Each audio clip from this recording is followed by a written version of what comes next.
talk with the lady and she has not got enough from here. Hii ni uchawi. Ladies and gentlemen, we have a competition.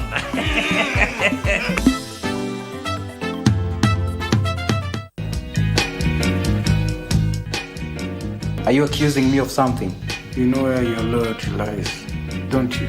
Absolutely, and... Is this what the entire company has been reduced to? Kuna haja gani ya kuandika security basi? Think of this as free marketing by our clients. You know, they already have big names. So their appearance alone will put a rough price tag on our services. This is marketing 101. Hey! You came up with this? Mbona, when it's that bad? No, it's brilliant. That's why I'm asking. Sell your shares to me and walk away. That will be the MD in my company. Nah, this is the closest you can get to me. What's the name of your company, Mr. Taker? Not to worry. That will come up later.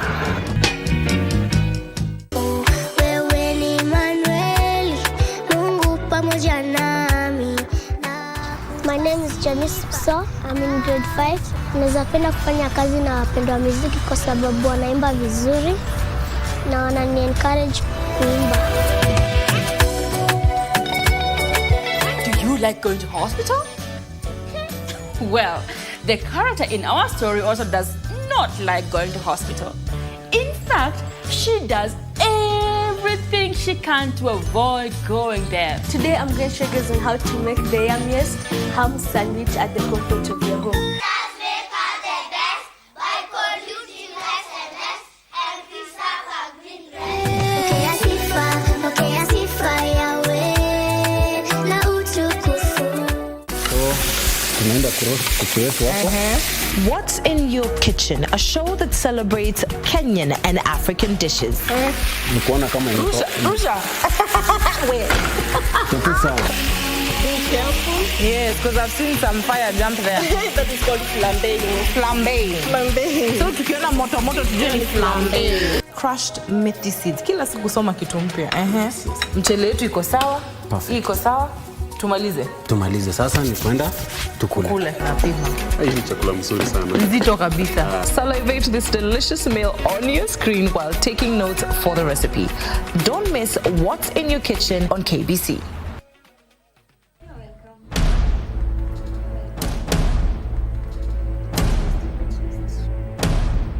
Mimi ni Shamsa, mke wa Zito. Zito aliniambia kuwa hana mke, mimi sitaki kujua. Kiza Jamal. Shamsa is my wife. Achana naye. Sawa. Zito.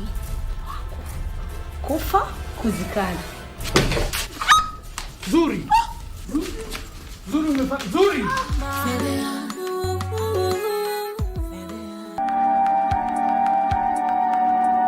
Babe, hi.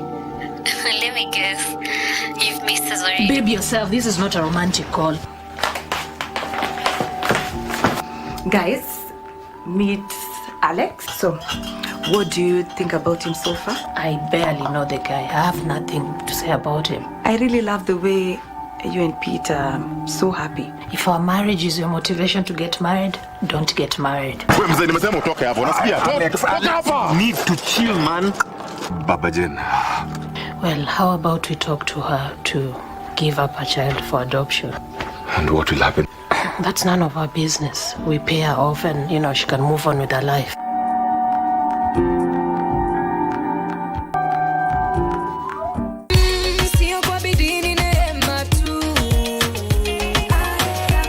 Things are changing.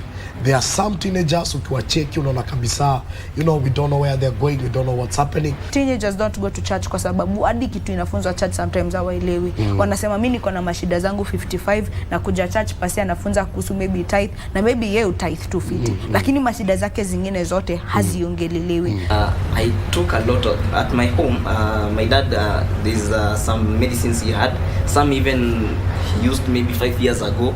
The same with, I took all of them. I combined them and I took them.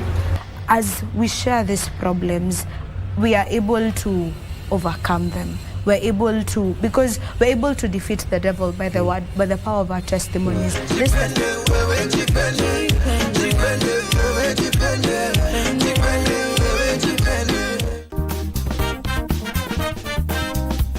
major problem is GBV, FGM, teen pregnancy, drug use, and now mental health, which is real. Akisha shika mimba, wazazi ni jukumu la mzazi kumpa, hata kama utakasirika, mpe mawaidha ya kumuonesha kuna maisha baada ya kuzaa. So first I would say the government, the community, and even the society at large is not doing enough to create a space for teenage mothers. Come to school where the government is more involved. Selling bangi to small children. These ones who are seated there, they sniff and then they come to school. Oh dear. You need to do something about this. Now because we have social media, we think it's out there. Children are not on phones most of the time. And if they're on phones, they're on TikTok watching something else. They will not be responsible beyond their life. They are children.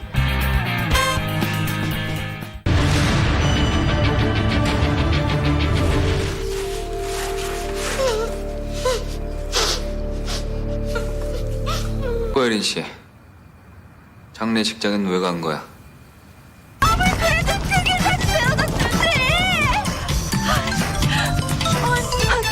너무 무서운데.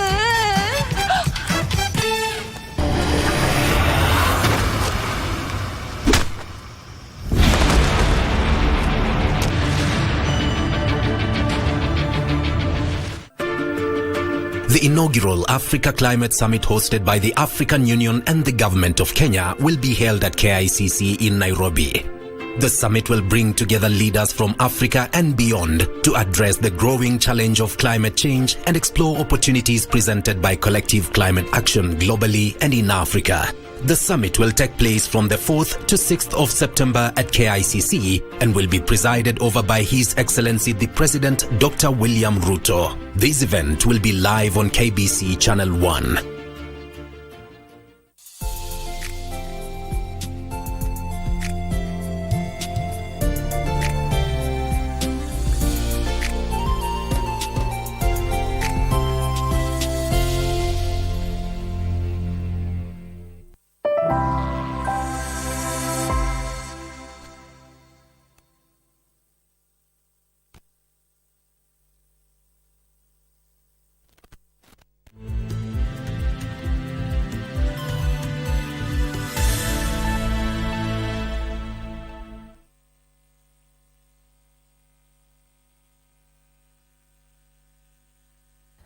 Good afternoon. Thank you for creating time for us. You are in time for the Lunchtime News. A very warm welcome to the broadcast. My name is Irene Mchuma Odem. On sign language interpretation, we have Lensa Odingo. It is the 18th day in the month of August 2023. The Devolution conference in Uasin Gishu is set to come to a close this afternoon. The Deputy President, Rigathi Gachagua, is expected to make his remarks this afternoon as we mark 10 years of devolution. Let's interact on all our social media platforms at KBC Channel 1. But for now, we kick off with our top focus in Eldoret, the county of Uasin Gishu, where we are crossing live to listen in at the events as the country marks 10 years of devolution.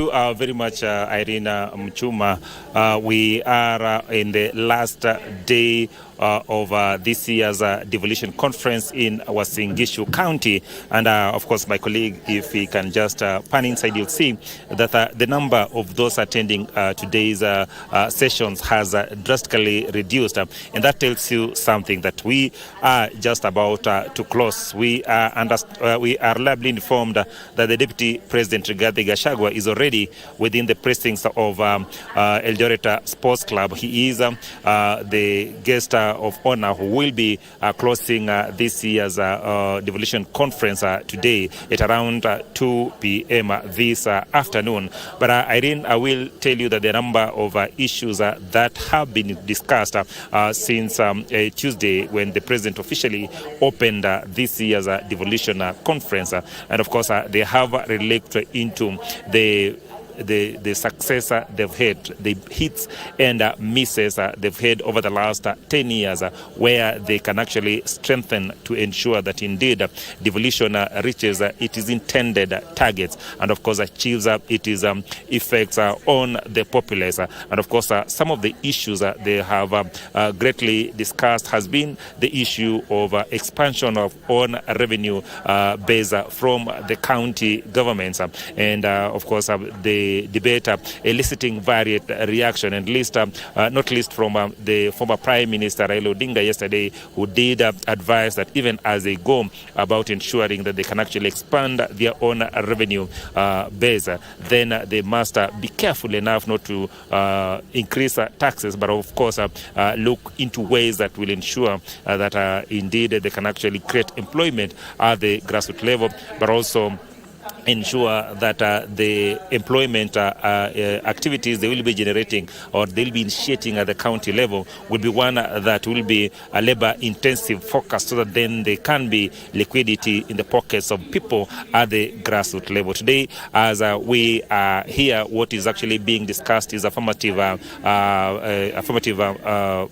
actions at the county level, so that then there is need for first of all just drawing experience from the implementation of the Affirmative Action Fund, popularly known as the Women Fund, and how they can actually ensure that women and girls and youth at the county level can actually be actively involved in running of the county governments, but also, more importantly, also have a stake in terms of ensuring that they are not left behind, that the policies and any framework that will actually be put in place will ensure that the youth and women are also part and parcel of the group that will greatly benefit from such policies and framework. Of course, we will be the other issue that has actually been discussed has been the issue of digitalization of services at the county level, and of course this goes in tandem with what is happening at the national level. The speakers, of course, are insisting that for counties to actually generate enough revenue, but also ensure that services can actually reach the intended populace, then those services must be automated in a manner that will ensure that services can actually be tracked and they can actually be accessed online. Today, the Deputy Governor Rigathi Gachagua will be speaking, and of course we'll be keeping a keen eye on exactly what he'll be saying, so that then we can actually brief our listeners and viewers in our subsequent bulletin. But as of now, I will take it back to you, Irene Chuma, as we continue to wait for Deputy President, who is expected to arrive here anytime from now.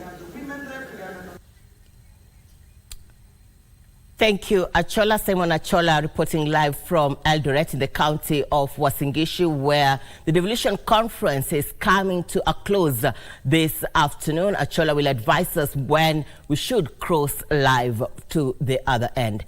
In other news, making headlines this afternoon, Nairobi County government has repossessed a football field that was grabbed by alleged private developers in Tasia, Kwandege, Embakasi East Sub-County. The youth in the region have lauded the move, noting that this will enable them hone their skills and talents and stay away from their social vices. They have called on Nairobi County government to establish more public facilities, including social halls and public schools in the area. Tunaona Tinga imekuja kutandaza. County government wameweka hapo board ya kuonyesha kwamba this land belongs to the public and is not for sale. Vijana wetu hapa hatuwezi wacha vijana wakuwe idle. Tunataka vijana wapate uwanja wa kuchezea. Hapa kituendelea ni wanatujengea kiwanja yetu. Ilikuwa imenyakuliwa lakini tumefighted. Ijakuwa nizi jani, but sisi tunajua hii ball hapa lazima iendelee. Hii ball inatusaidia kama vijana, kwanza tunatoka kwa drugs, tunaacha vitu mingi. Zile hata lifestyle diseases tunapunguza kwa sababu ya hii ball. So tunataka bado mtusaidie, tusonge mbele, ikiwezekana hata hapa ikuwe na perimeter wall. Ikuwe kama ka small stadium. Tutakuwa tunapenda sana vijana wakuze talent, sport iendelee. Embakasi West Member of Parliament Mark Mwanje wants the county government of Nairobi to add more primary and secondary schools and equip them with more teachers to help accommodate the growing number of pupils in the schools. Speaking at Superloaf Primary School after issuing 23 million shillings worth of bursaries to Molem Ward, the lawmaker urged the county government to ensure they get more land to build more schools to decongest the city schools.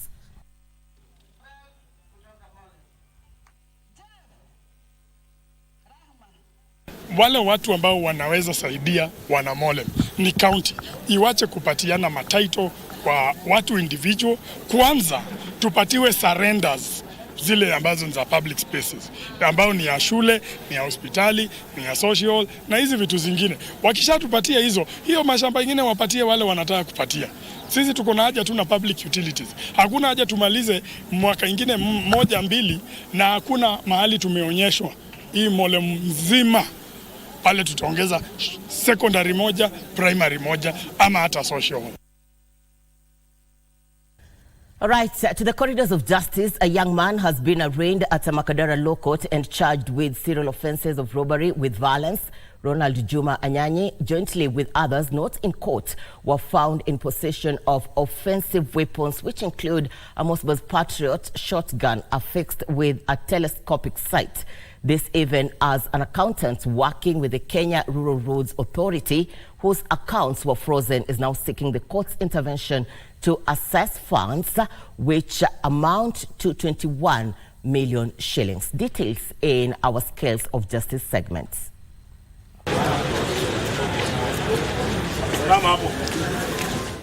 Thursday at Makadara Law Court, and Ronald Juma Anyanyi appeared before Senior Resident Magistrate Mercy Malingu, charged with 9 counts of robbery with violence. Anyanyi was also charged with conspiring to commit a felony, being in possession of a firearm, ammunition and police equipment.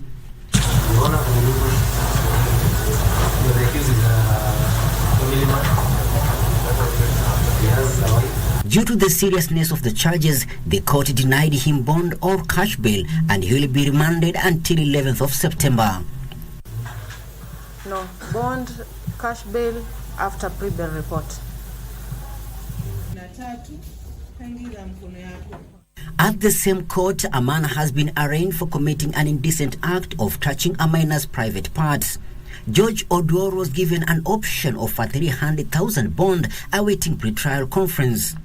And the Milimani Law Court's Daniel Wambua has filed an application seeking to quash orders obtained by the Ethics and Anti-Corruption Commission freezing his bank accounts. Through his lawyers, the Kenya Rural Roads Authority accountant said the ESC obtained the orders without establishing the source of the funds. Wambua argues the money in his account is a contribution from friends towards payment of dowry. The anti-graft watchdog is investigating allegations that Wambua accumulated the said wealth in 4 months, which it says is way beyond his non-legitimate source of income. Have properly provided this, and we hope that the learned judge will intervene and allow this handsome man to continue being the husband of the beautiful, elegant, wonderful lady who is going to be paid for the dowry. Elsewhere, Diana Naliaka, the suspect behind the murder of Kilifi County Chief Officer Rahab Karisa, was today arraigned in Malindi Law Courts but did not take plea. Malindi Chief Magistrate James Mwaniki said the matter should not have come before him and sent mention date for 31st of August 2023. Utasomewa haya mashtaka wakati mwingine mbele ya jaji mkuu kwenye mahakama kuu, ambapo utapewa mwelekeo kuhusu kusikizwa kwa kesi yako na pia mwelekeo kuhusu dhamana yako. Naliaka will be remanded at the Malindi GK prison awaiting pre-trial. Now, the construction of the Londiani Dam, which is expected to benefit more than 600,000 families in Kipkelion East and Kipkelion West constituencies, has begun. The construction process began after public participation was conducted at Masaita Primary School in Londiani, where a committee was formed to help decide the location of the dam between Masaita and Barution. The Lake Victoria South Waterworks Development Agency's Manager of Planning and Design, Michael Opani, said that the dam, which will hold 50 million cubic meters of water per day, is expected to bring to an end water shortage in the 2 constituencies and help in irrigation and mini hydropower. And Kipkelion West sub-counties of Kericho County. Tunatarajia dam itajengwa hapa which will be able to have a capacity of 50 billion cubic meters. Ni dam kubwa. Hii project ikianza watu 10,000 watapata ajira. Hiyo ni kitu ya kwanza. Ya pili nimewambia tutaweza kupatia kila mtu maji mzuri ya kunywa. Ya tatu tunatarajia kuna watu kidogo wenye wanalima wenye wanaweza fanya irrigation na hii project. So irrigation pia tutafanya, lakini sio kubwa sana, lakini kuna watu wata benefit. Wenye wanahitaji watapewa maji ya kufanya irrigation. Ya nne, kwa sababu tunajua umeme inahitajika hapa Kenya, tunatengeneza kitu tunaita mini hydropower hapa Masaita. Hiyo itasaidia kurani project yetu, na ikiwa mingi tutapatia watu pia umeme kutoka kwa hiyo damu.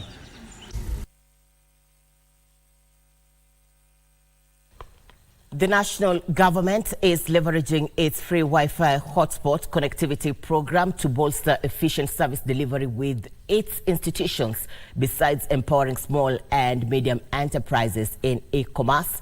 Speaking during the inauguration of a public Wi-Fi hotspot at Sihendo Market in Trans Nzoia County, ICT Cabinet Secretary Eliud Owalo emphasized the pivotal role of free connectivity in supporting the government's bottom-up economic agenda.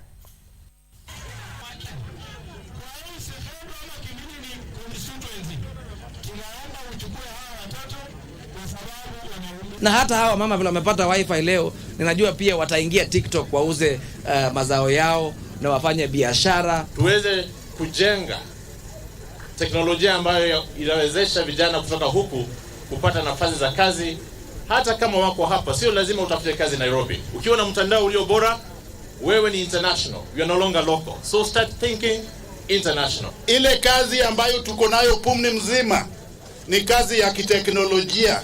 Kazi ya kutumia akili na kutumia kompyuta ama simu. Tumelewana hapo?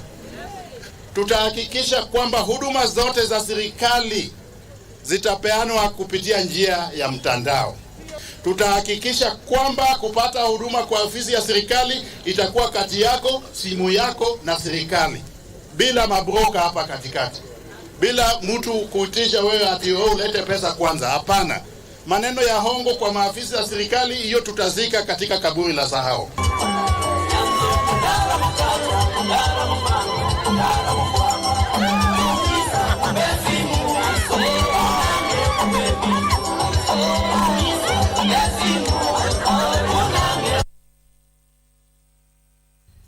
Residents of Moya Sub-County, Embu County, have decried what they claim as sidelining in the upcoming Kenya Defence Forces recruitment drive.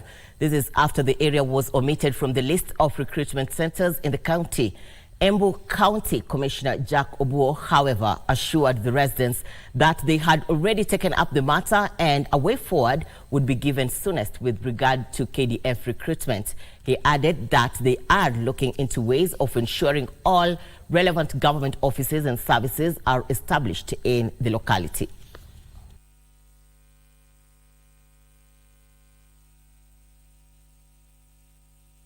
Wakati wa recruitment ya KDF tulikuwa tunasema Makema 10 Mwea 10. Sisi hatujui tuko wapi saa hii. Na tulikuwa tumehesabu hii mwaka imeisha, tukasema tutaanjiliwa watoto 120 mwaka huu. Saa hii hatujui namba yetu ni gani. Hatutapana kwenda miguu kwenda kwa PS, kwenda kwa ministry. With a heavy request from these people unaona, na wale wengi weko nyumbani. We have and we need to be given our autonomous working of this sub-county. So pengine kuna announcements itasema hapa, but already inajulikana kwamba pengine there was some oversight, na si Moya peke yake, kuna sub-counties kadhaa pia waliwachwa nje, lakini I'm very sure kwamba hiyo maneno inashughulikiwa. A section of Ukambani leaders has expressed interest in working together with the government for the unity and development of the region. Speaking in Mwala, Machakos, the leaders claimed that political outcomes have caused divisions among leaders to the detriment of the masses. Led by Matungulu Member of Parliament Stephen Mule, the leaders said interest of the region would be better advanced if leaders worked with the current government, as there was no possibility of another general election before 2027. Aramat can confirm to you, wakati hiyo wabunge walitoa hiyo pesa yao, niliona mtu amepost kwa group ya wabunge wote, the 349, akasema adoni maitu bame yugo wangwe. Oh yes. They know what they are doing. So msijali, we must have a meeting point, and that meeting point will be sweeter. Sisi tumefurahi kuona watu wote wameshikana, watu wa siasa wa mlengo ingine hii, sisi wote tumeshikana tumalize hiyo. Kwa hivyo mtu asema Wakamba tuko pamoja. Wakamba tunaachananga watu wakati ya siasa. Ni vile tu ile kula mingi Wakamba ilienda opposition, iko outside the government, lakini sasa hivi kuna negotiation, tutawasongea mahali waingie mahali. Hatutakubali tena kukaa nje ya serikali. Jamani, hata kama umezaliwa wapi, aki tumesafa. We've really suffered. So let's join hands with the president. Sisi tulikuwa na gawaya, hakuna jenye hatu kuona, lakini tunawaita sahi, kujeni. Na sisi tuko tayari kuwasongea, tuko tayari kukula na nyinyi. Angalau Ukambani, tuungane, tuwe kitu kimoja. Tulete maendeleo na nchi yetu ibarikiwe. President William Ruto has come to the defense of U.S. Ambassador to Kenya Meg Whitman following her statement on the outcome of the 2022 general election. Speaking at the KCB2 Ajiri presidential graduation ceremony held in Kasarani, Nairobi County, the president stated that the remarks made by the ambassador were factual. And as Abdi Aziz Hashim now reports, the president has implored on leaders in the country to tread lightly while addressing partners and investors so as not to sabotage the bilateral relations Kenya enjoys with other nations. The U.S. ambassador to Kenya, Meg Whitman, remarks continues to elicit mixed reactions, both on and offline. Her remarks over the outcome of the 2022 general election at this year's 10th Devolution conference has sparked a debate among the political class. President William Ruto has come to the defense of the ambassador, stating that the statement made by Whitman were factual. The American ambassador said two statements of facts. She said the last election was the freest and the fairest in the history of Kenya, which is a statement of fact. She said Kenya is open for business, which is also a statement of fact. I mean, surely, let us have some decorum and respect. Speaking at KCB to Jiajiri presidential graduation ceremony held in Kasarani, Nairobi County, the head of state called on politicians to desist from sabotaging the country's relationship with partner states for political gain at the expense of the millions of Kenyans who will benefit from the various projects that are initiated from such relations with other countries. I was just imagining between the people who are orchestrating destruction of property and sabotaging our economy and those who are working with us to create investment opportunities and investment capital for the people of Kenya. Between those two, I was wondering who is actually rogue. I think it's for the people of Kenya to judge. The Commander-in-Chief further vowed to ensure that his administration will protect the livelihoods of the citizenry and that violence will not be tolerated. Earlier, the ambassador, alongside United States Senator Chris Coons, met with President William Ruto at State House, Nairobi. The talks centered on strengthening the ties between the two nations and boost trade as well as investment opportunities for citizens of both nations. Senator Chris Coons, who met with the opposition leader Raila Amolo Odinga last week, appreciated Kenya as one of the most vibrant democracies in the world. Abdiaziz Hashim for Lunchtime News. Residents of Karia village in Kiambu County want a section of the political leadership in the region to iron out its differences and address infrastructure concerns in the area.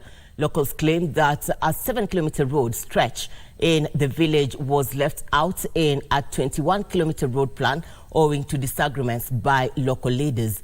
Business persons in the area have allegedly closed shop due to low returns attributed to poor road network. The dusty road cutting through the Karia village of Ikulu Ward, Githunguri, Kiambu County. It's in a dilapidated state, leaving residents here an angry lot. They claim local political differences have taken a toll on the development of the road infrastructure in the area. An intended protest by the residents over the state of affairs was stopped by police officers. Area Member of Parliament Gathoni Wamushomba is said to have sent a team to repair parts of the impassable road under the watchful eye of the police. Fortunately or unfortunately, our MP heard of our demonstrations and she came in yesterday and promised to do something about the road, which is evident as of today, as we can see. The road is being done. We've seen lorries coming with maram and the tractor is already doing its work. So we are. The locals claim the poor state of a 7-kilometer section of the road in the area has affected businesses and livelihoods. Tumeteseka miaka mingi for a long time, na hata tuko na hospitali imejengwa pale, mama Gina ndio alijenga hospitali pale, hata haiendelei. Wanawake wakijifungua, hii barabara huwa haipitiki, haswa ile time mvua inanyesha. Kwa hivyo imekuwa balaa belua. Inabidi mandereva, makondakta wanabeba watoto wetu kwa mgongo, wanawaleta hadi nyumbani.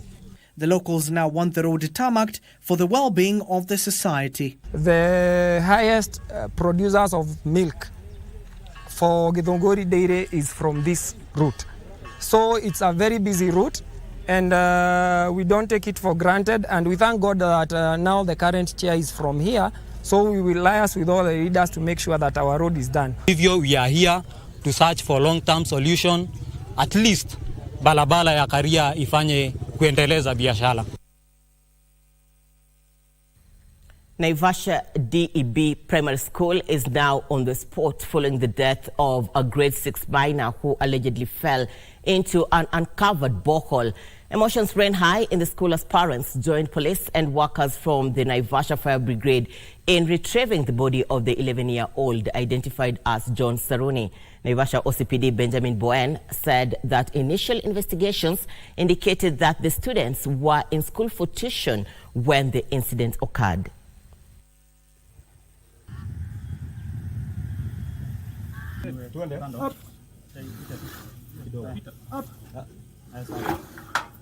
Mimi hata nilikuwa nimekuja kuletea yeye lunch. Kufika pale nimesimama kwa gate hapo, nimengoja yeye mtoto, ninaitiwa hapo hivi, mtoto mwingine akaniakuja kuniambia ati leo ameingia kwa shimo. I really wonder why are these people living this all like this? Why are they living? They are covered with timber ambazo vitu ambazo zimeoza kitambo. In fact, hata kama watu wangekuwa wamejua, hata wangekuwa wamefungia hapo hivi na hiyo na hapo hiyo tanki ya maji wangekuwa wamefunga hapo kabisa. We are very sorry. It's so painful. He was such a good boy. A very horrible tragedy. Very horrible. Wanafunzi wako wanafaa kwenda nyumbani. This is holiday. This is kwa shule. Mbona wanafunzi siku ya holiday wanakuja shule? Ati kila siku 30 mza nini? Pesa inalipwa na nini atosheke serikali? Wanataka pesa nyingine na 30. This thing is illegal. Hiyo ni illegal. Wanafunzi waende nyumbani.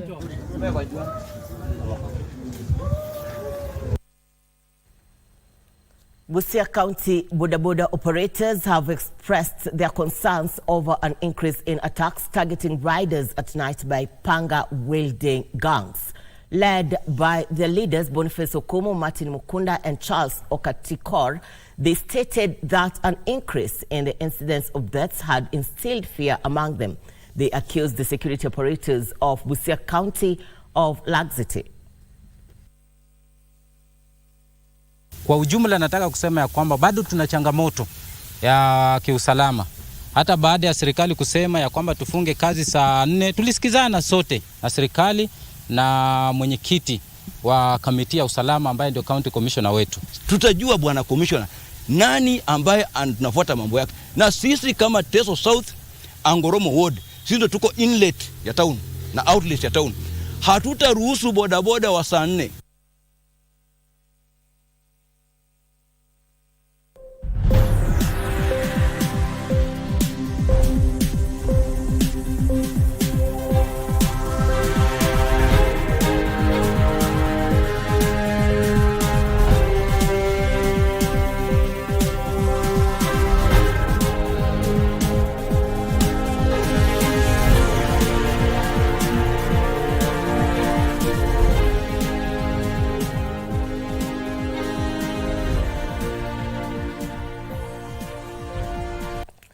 Welcome to Channel 1 Business. Cultural county festivals are set to be incorporated into the country's tourism calendar to increase arrivals. Tourism Cabinet Secretary Penina Malonza says plans are underway to increase investments in the festivals and meetings, incentives, conventions and exhibitions to mitigate against the tourism low seasons. Tourist arrivals in 2022 registered 70.45% year-on-year growth as the sector recovered from the negative impacts of COVID-19 pandemic.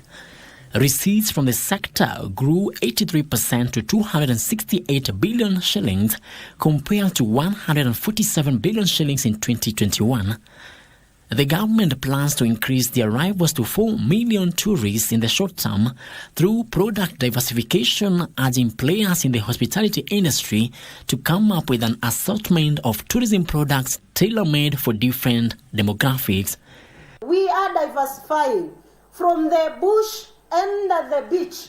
We're going to agro-tourism, we are going to sports, we are going to culture, we are going to gastronomy, which I think we have experienced this morning. We're going as far as adventure, and you know Kenya was rated as a adventure destination #1 in Africa.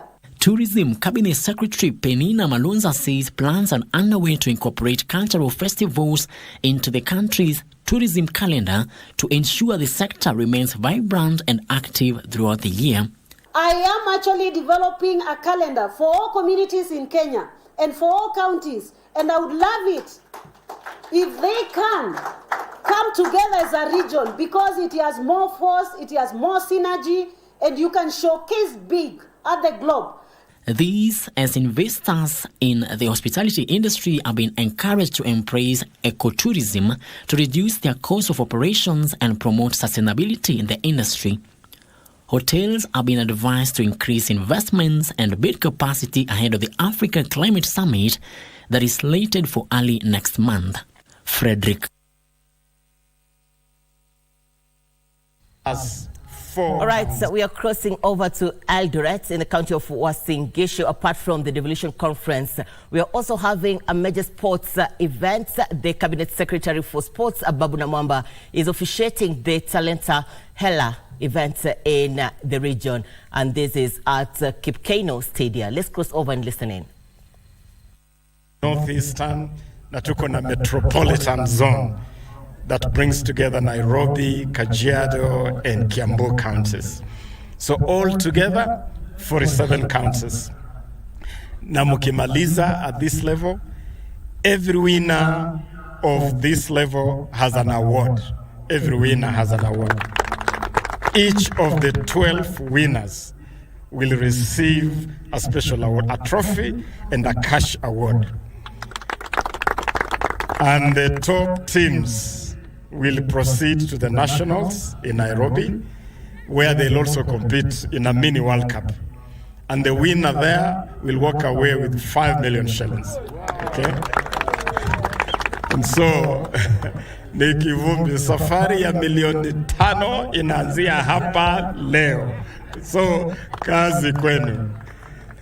But as we do this, it's not just about the money, it's about identifying talents, it's about developing talents, it's about feeding our national teams with the best talent that Kenya has.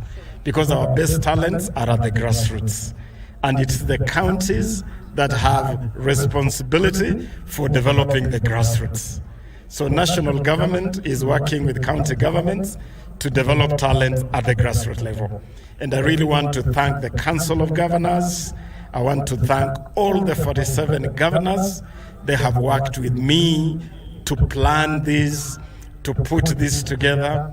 I want to thank all the 47 ministers for sports in every county. As you can see, I'm flanked here by the minister responsible for sport for Uasin Gishu, Engineer Lucy. I'm flanked by the minister responsible for sports in Baringo, Waziri Maureen. So these ministers have been instrumental in helping us to put this together. And we had a meeting on the 15th, this Monday.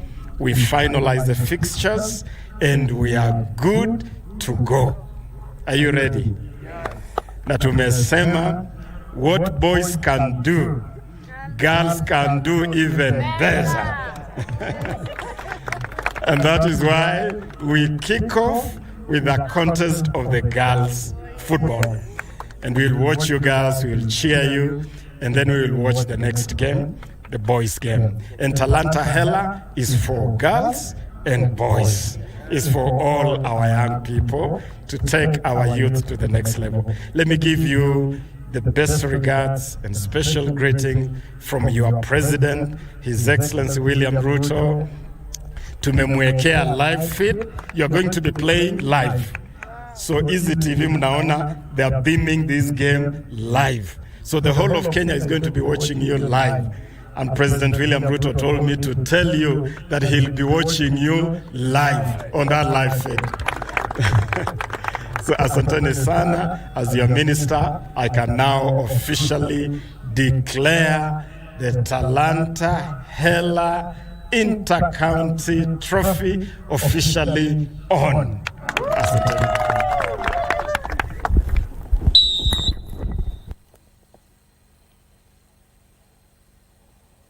All right, that is Cabinet Secretary for Sports, Babu Namwamba, launching inter-county events under the Talanta Hela program. Apart from that, we are having the Devolution conference in Eldoret, which is coming to a close this afternoon. The Deputy President, Rigathi Gachagua, will be making his remarks as we mark 10 years of devolution. But before that, Achola Simon will be advising us when to cross live. In other news, making headlines in the world of business, county governments should adopt the paperless technology in their processes to help cut down on operational costs and improve efficiency. Already, the national government has embarked on a plan to phase out hard paper communication, with the cabinet in January embracing the paperless concept, which was developed by local technology firm Koseke. Wycliffe Okech talked to Jeff Thuo, Koseke's managing director, on the benefits of paperless technology and files the following report. Share them with the panelists. Technology and governance are quickly becoming symbiotic. Already, the government is moving with haste to digitize services through the e-citizen platform for efficiency and convenience. Globally, companies are embracing paperless technology through social media technologies and emails to cut down on red tape, bureaucracy, and lower overhead costs. In January this year, President William Ruto announced that cabinet meetings will adopt paperless approach, with the government investing in interconnected iPads to assist in the process. The paperless cabinet sittings at the national level are powered by Koseke, a tech company handling system automation services. Meetings can be held anytime, they can be called upon anytime, because every cabinet member or CEC has their tablet at their convenience. Recordings of meetings can be held, so if there's something that was discussed and you're not sure about, you can play back the recording of the meeting that you had. Subcommittee meetings can be held from your remote places because you have your tablet.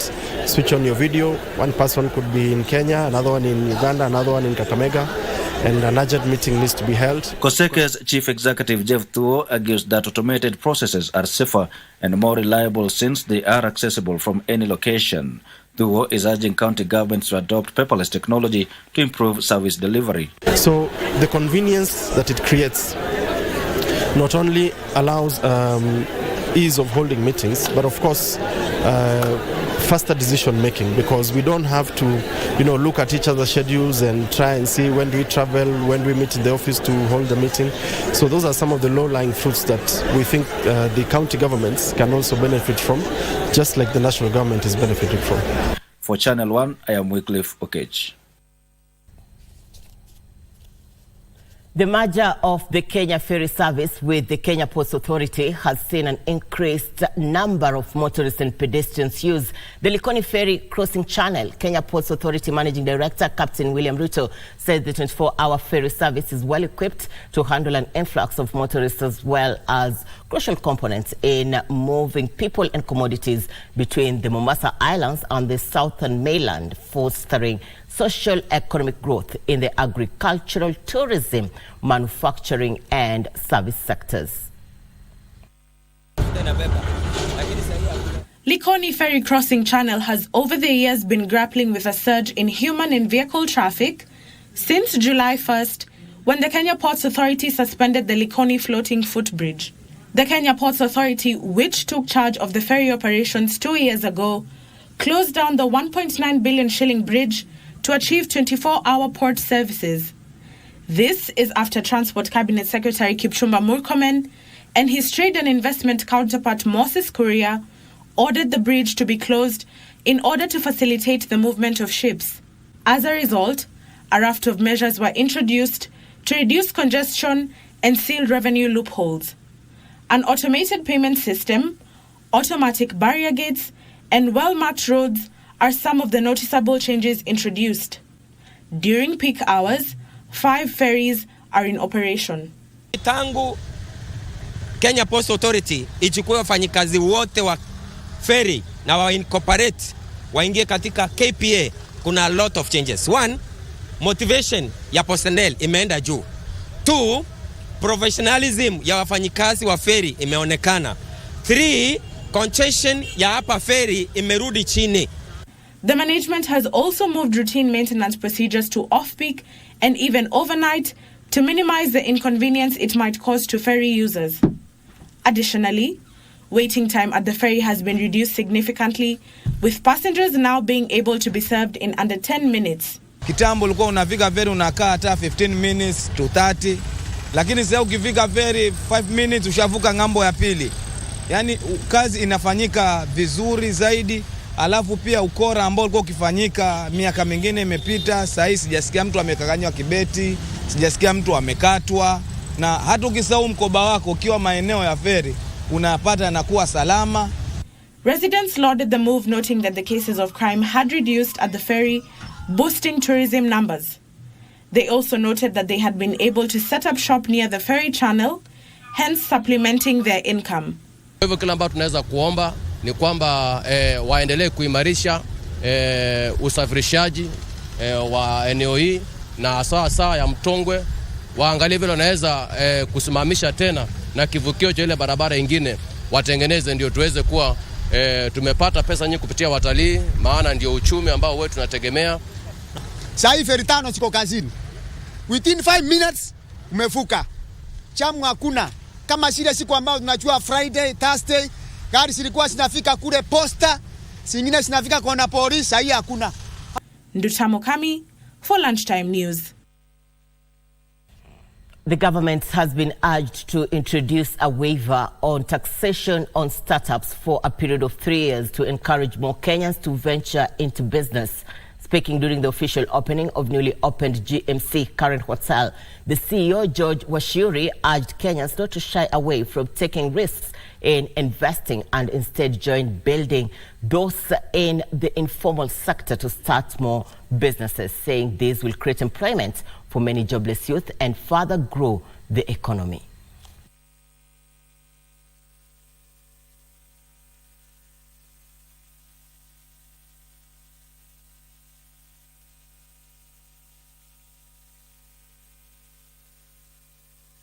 The chambers of commerce to keep supporting businesses across, because at the end of the day, who encourages the entrepreneur? An entrepreneur needs encouragement, and can only encourage these entrepreneurs by giving favorable working environment. Let's have a friendly policy for supporting the entrepreneurs. The entrepreneurs need to be taken care of because these are the people who create jobs. These are the people who pay the most taxes. These are the people who will change Africa.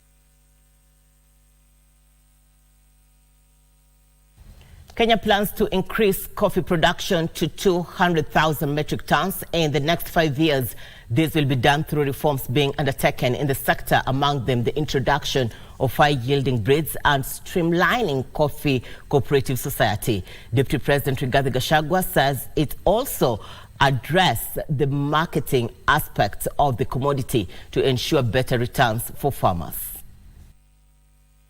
The Deputy President says implementing comprehensive reforms of the coffee subsector demands a structured plan of delivery, which the state is working on through various interventions.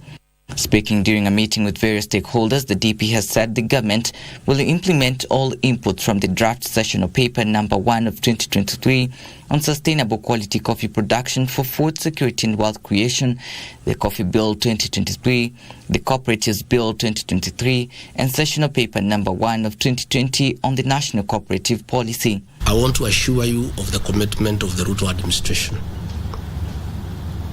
to push sustainable reforms in this subsector, and I want to say these reforms are unstoppable, and ourselves will not be intimidated, will not be sold fear, and will push on. And the president and I are willing to take the political heat from whatever direction it comes from, because we are persuaded that great leaders are defined by their ability and capacity to take hard decisions in the interests of the country and society. The DP says the documents will cement sustainable reforms in the subsector and help in delivering the promise of better yields and returns. Because we must bring the farmer on our side, and that the president and I will do. Within 2 months, the farmers will be pro-reform, and we'll be able to take them through what has happened and why we are doing what we are doing and what are the possible gains that we will find after successfully implementing these reforms. Cooperatives Cabinet Secretary Simon Chelugui says the ministry is working on legislative and administrative systems concerning the coffee value chain in a bid to increase coffee production from the current 50,000 metric tons annually to 200 metric tons within 5 years. Trevor Ngendo for Lunchtime News. Across the borders, Japan's core consumer prices slowed in July, supporting expectations the Bank of Japan will be in no rush to phase out monetary easing. This is coming at a time when inflation remains stubbornly above the central bank's target. The 3.1% rise in the core consumer price index, which includes oil products but excludes volatile fresh food prices, matched a median market forecast following a 3.3% increase in the previous month. It held above the BOJ's 2% inflation target for the 16th straight month. The so-called core-to-core inflation index, which excludes fresh food and energy prices and is closely watched by the BOJ as a better gauge of trend inflation, rose 4.3% year-on-year in July, accelerating from the previous month. The central banker argues that wage pressures have yet to build up enough to warrant a fresh tweak to the ultra-loose monetary stance. Food costs were among the major contributors to overall inflation due to elevated prices of raw materials. BOJ Governor Kazuo Ueda has stressed the need to keep policy ultra-loose until cost-push inflation shifts into one driven by robust domestic demand and higher wage growth. Elsewhere, Thailand's economy likely grew 3.1% in the April to June quarter from a year ago, up from 2.7% in the previous quarter, driven by increased foreign tourist arrivals. On a quarterly basis, gross domestic product was forecast to have grown by a seasonally adjusted 1.2%, a slowdown from the 1.9% growth in the preceding quarter.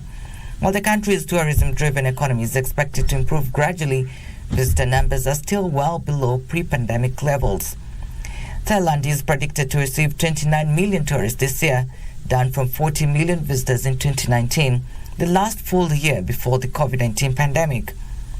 In addition, exports, a key driver of growth, have contracted since October 2022, indicating weak global demand, especially from China, Thailand's biggest trading partner. Finally, China's economic data in key areas in July saw normal monthly fluctuations, the National Bureau of Statistics has said. NBS spokesperson Feng Linghui said that China's economy has continued on its recovery trend, but still faces challenges and pressure from the complicated international environment and a lacking domestic demand. Figures released by the NBS showed the retail sales of consumer goods increased by 2.5% year-on-year last month to nearly 3.68 trillion yuan. Service sales rose by 20.3% year-on-year in the first 7 months of 2023. China's value-added industrial output, an important economic indicator, went up by 3.7% year-on-year in July. The output of the raw material sector climbed 8.8% from a year ago in July, 2 percentage points higher than the growth rate a month earlier.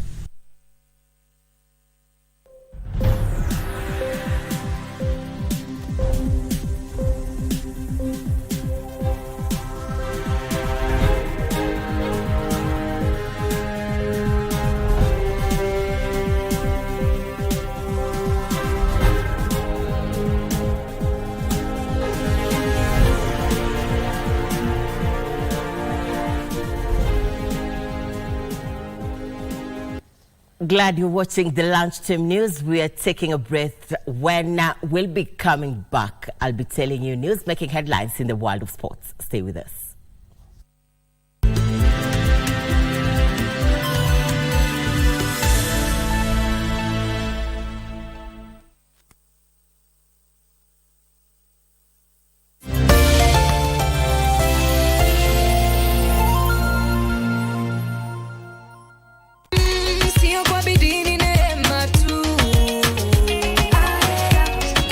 Changing. There are some teenagers ukiwacheki unaona kabisa, we don't know where they're going, we don't know what's happening. Teenagers don't go to church kwa sababu hadi kitu inafunzwa church sometimes hawaelewi. Wanasema mimi niko na mashida zangu 55 na kuja church pasi anafunza kuhusu maybe tithe na maybe yeye tithe too fit. Lakini mashida zake zingine zote haziongelelewi. I took a lot of at my home. My dad there's some medicines he had.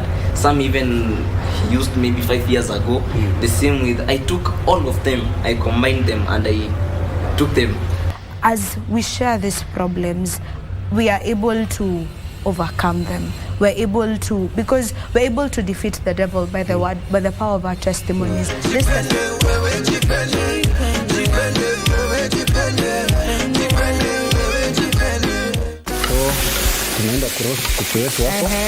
What's in your kitchen? A show that celebrates Kenyan and African dishes. Wait. Be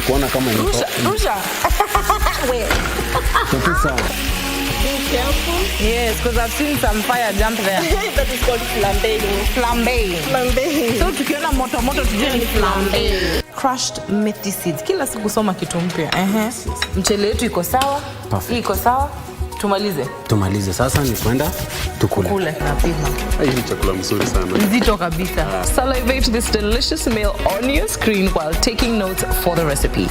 Don't miss What's in Your Kitchen on KBC.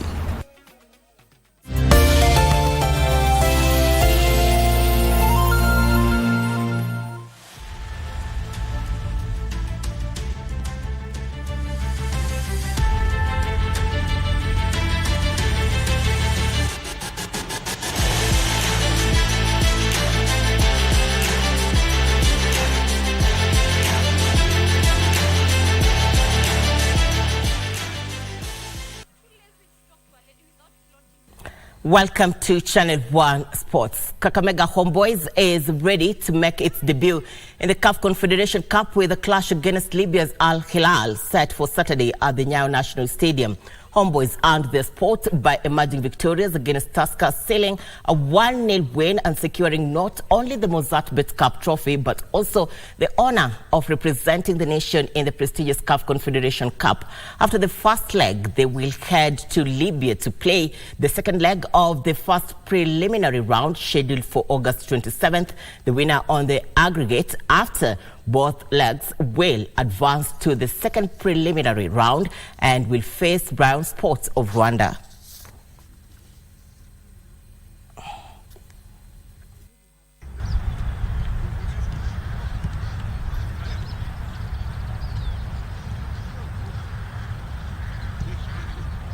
Kwanza cost experience kwa katika competition kama hii ni kitu ya maana, na nikidhani nitatumia hiyo experience kuguide wenzangu tuone tutafika wapi. Lakini nikwambie tu kwamba wachezaji wako well motivated na tuko motivated kwenda mpaka hata kutoka Kakamega, kutoka Kenya, kwa sababu tuna represent Kenya. It is not about Kakamega Homeboys ama it is about watu wa Western. It is about Kenya as a whole. So na call upon mashabiki wote kuja tu support, na niko sure tutapata good result. Ni nzito kwetu, ndio ni nzito. Manake ni wakilishi katika nchi yao wale. So nadhani si mechi rahisi, ni mechi ngumu. Lakini yote tisa sisi tuko vizuri na tuko tayari kwa hii mechi. The national women's volleyball team, Malkia Strikers, will face Uganda this afternoon in their third match as 2023 African Nations Championship enters day 3 in Cameroon. The Kenyan charges under coach Louis Zomar de Moura are eyeing their third consecutive victory in the continental showpiece. Malkia Strikers humbled Rwanda by 3 sets in their opening match before seeing off Burkina Faso by the same margin in their second encounter. Malkia Strikers are tipped favorites to top Pool B that has Rwanda, neighbors Uganda, Morocco, Burkina Faso and Lesotho. Kenya last won the African Nations Championship in 2015.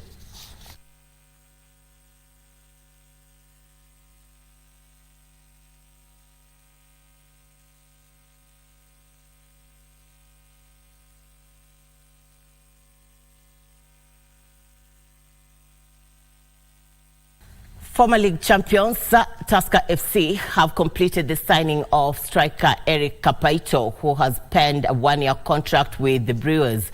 Kapaito has arrived as a free agent after the end of his contract with Ethiopian Premier League side Arba Minch City. The 27-year-old was officially introduced to his new teammates Thursday morning, after which he had a light training session. Kapaito becomes Tusker's 6th signing after the arrival of John Biamukama, Joseph Mwangi, James Kibande, Fabian Adikini and goalkeeper Edwin Simiu, who was promoted from the youth team. Tusker FC will kick off the new season on the 26th of this month against Mombasa-based Bandari FC.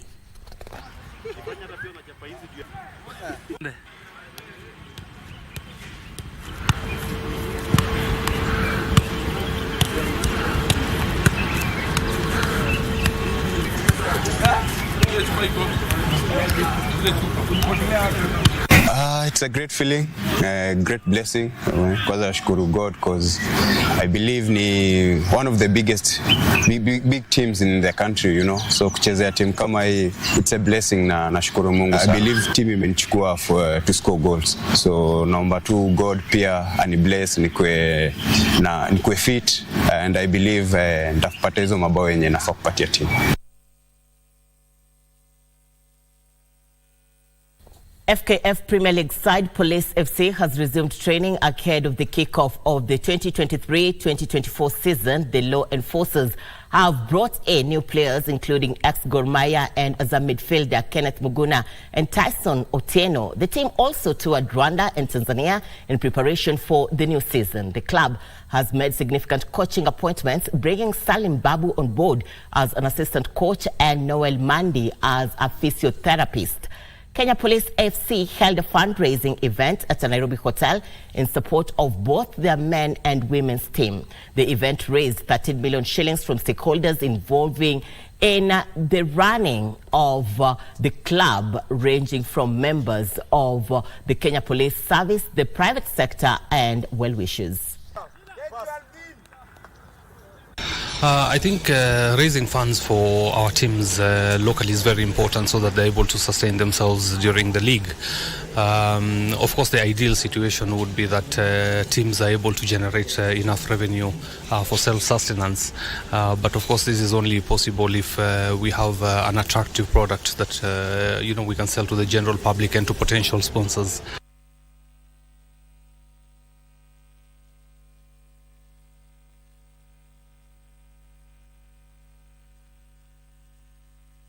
Nottingham Forest will open game week 2 of the English Premier League tonight at the City Grounds against Sheffield United.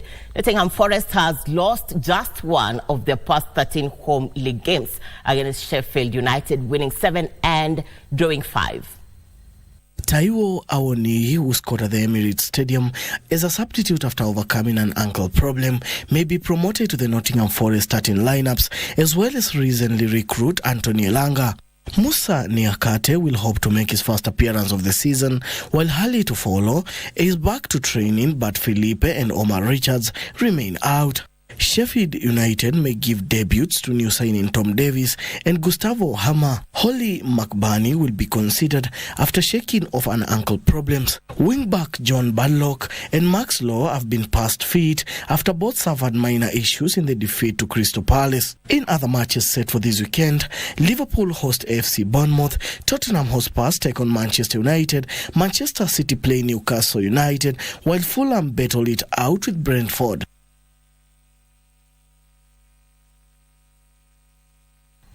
World number 1 Carlos Alcaraz claimed a hard-fought 7-6, 6-7, 6-3 win over Tommy Paul, while Novak Djokovic also triumphed against France's Gael Monfils as the duo advanced to the quarterfinals at the Cincinnati Open. The top-ranked pair are preparing for the US Open, which begins on the 28th of August. The 20-year-old Spaniard Carlos Alcaraz gained revenge on in-form Tommy Paul 7-6, 6-7, 6-3 after the American had beaten the Spaniard this month in Toronto.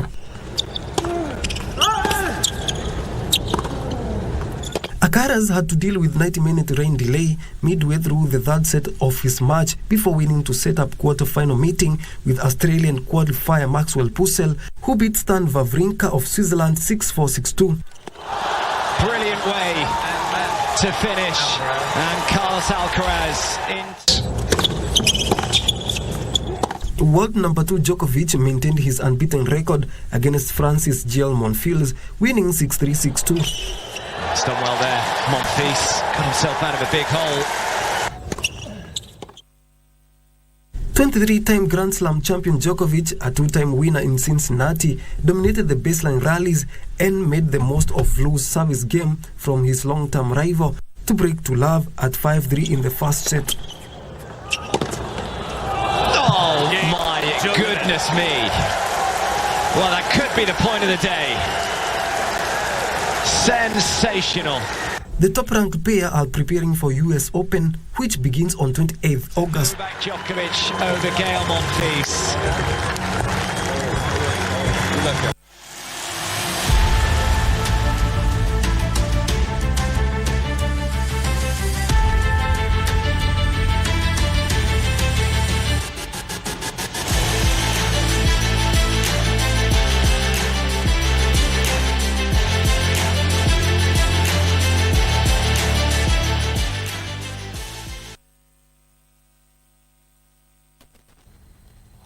All right, and on that sporting note, we come to the end of Channel 1 Lunchtime News, but that is not the end of the latest developments. Remember, the Devolution Conference is underway in the county of Uasin Gishu and is coming to a close this afternoon. We have able team on the ground. This as the Deputy President, Rigathi Gachagua, is expected to make his remarks as we mark 10 years of devolution. My name is Irene Mchuma Odem. On Sign Language Interpretation, we have Lensa Odingo. On behalf of the entire team, thank you for your time, thank you for your company. But keep it KBC Channel 1. We'll be crossing over to Eldoret in the county of Uasin Gishu. God bless you. See you some other time.